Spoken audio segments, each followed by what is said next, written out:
Bonsoir. Et quelle belle nouvelle de vous retrouver tout en haut du vélo international. L'une des plus grosses équipes, on va le dire, sans plus tarder, l'équipe britannique Ineos Grenadier.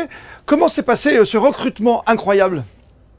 Oui, c'est ça. Alors, pour moi, c'est une super nouvelle, une grande nouvelle. Et ça a commencé en avril à peu près. J'ai commencé à avoir des premiers contacts avec la formation britannique. Et ça s'est fait, disons, courant mai, où les discussions se sont amplifiées. Et là, voilà, l'officialisation a eu lieu le 2 août de cette année. Donc voilà, c'est officiel. Je courirai pour l'équipe Ineos Grenadier pour les 2 prochaines années. Donc voilà, c'est une super nouvelle pour moi et je pense pour tout le cyclisme monégasque. Oui, c'est vrai que l'officialisation des transferts, c'est toujours le 1er août. Et vous serez à partir du 1er janvier, vous serez officiellement au sein de cette formation de renom?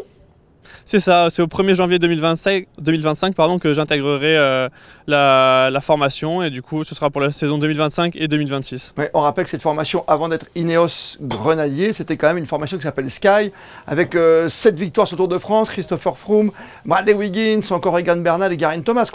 C'est pas rien quand même. Non, c'est ça, moi c'est une formation qui m'a toujours fait rêver.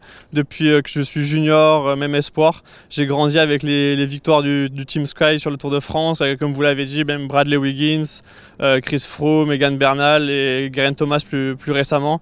Donc c'est vraiment une formation qui m'a toujours fait rêver et là de pouvoir défendre ses couleurs, c'est un vrai rêve qui se réalise, quoi. Ça vient de quoi? Ça vient de vos performances, notamment de ce printemps ou d'une victoire l'an dernier sur le Tour de Turquie? Oui, c'est ça, je pense que c'est ma progression d'abord ces 2 dernières années où j'ai fait que progresser jusqu'à arriver au résultat du printemps dernier avec le Tour du Pays Basque notamment. Puis après sur la classique Besançon, j'ai accroché une belle 2e place. Donc toutes ces performances mises bout à bout, je pense, m'ont permis d'attirer leur attention et finalement de signer avec eux. Et parmi les maillots, vous avez collectionné des très beaux maillots, notamment le maillot de meilleur grimpeur sur un Tour d'Espagne. Ça pose son nom, mais on le voit par rapport au physique. Vous êtes un grimpeur puncher, comme on dit? Oui, c'est ça. J'avais eu la chance de porter le maillot de meilleur grimpeur il y a 2 ans sur la Vuelta. Et oui, c'est ça. J'ai des caractéristiques, disons, physiques et techniques d'un grimpeur puncher. Donc un grimpeur avec un certain punch, une certaine explosivité qui me permet de faire la différence sur disons des côtes entre 2 et 7 km. C'est là où je me sens le plus à l'aise et voilà. C'est un autre monde, vous passez de la 2e division avec l'équipe Burgos, que c'est déjà beaucoup, ça signifiait beaucoup pour certains, notamment pour les cyclistes amateurs. Là, vous êtes chez les pros, mais là, c'est l'échelon au-dessus, ça veut dire Tour de France, ça veut dire Vuelta, ça veut dire quoi? Exactement, là c'est la 1re division mondiale et en plus de ça, Ineos est l'une des meilleures formations au monde.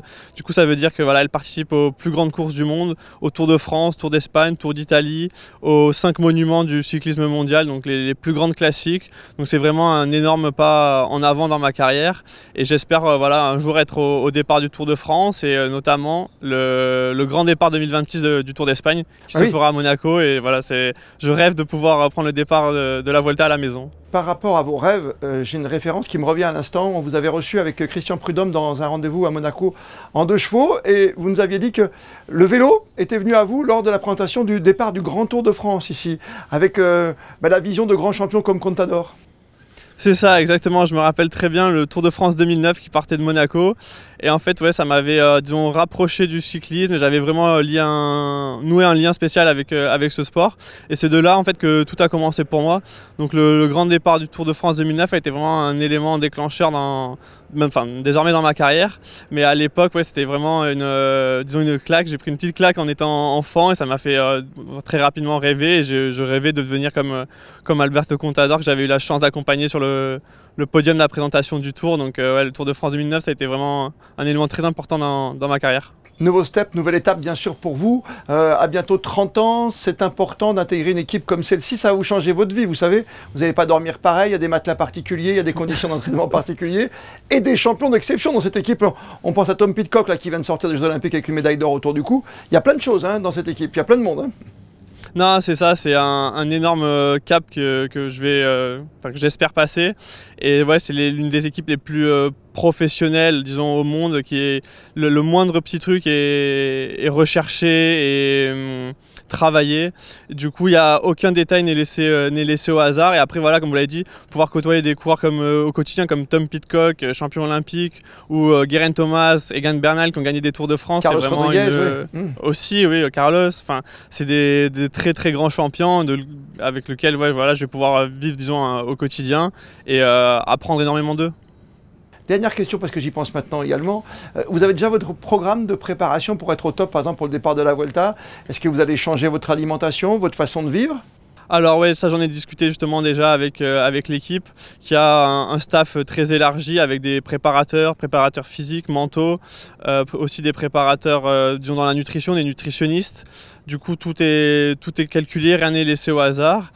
Et voilà, pour l'année prochaine, j'ai très hâte de commencer à travailler avec eux pour pouvoir peaufiner ma préparation en vue des premières courses. On sait déjà qu'on aura plusieurs stages, oui. Notamment un stage en décembre pour préparer du coup la saison suivante. Et voilà. Merci et félicitations Monsieur Victor. Merci à vous.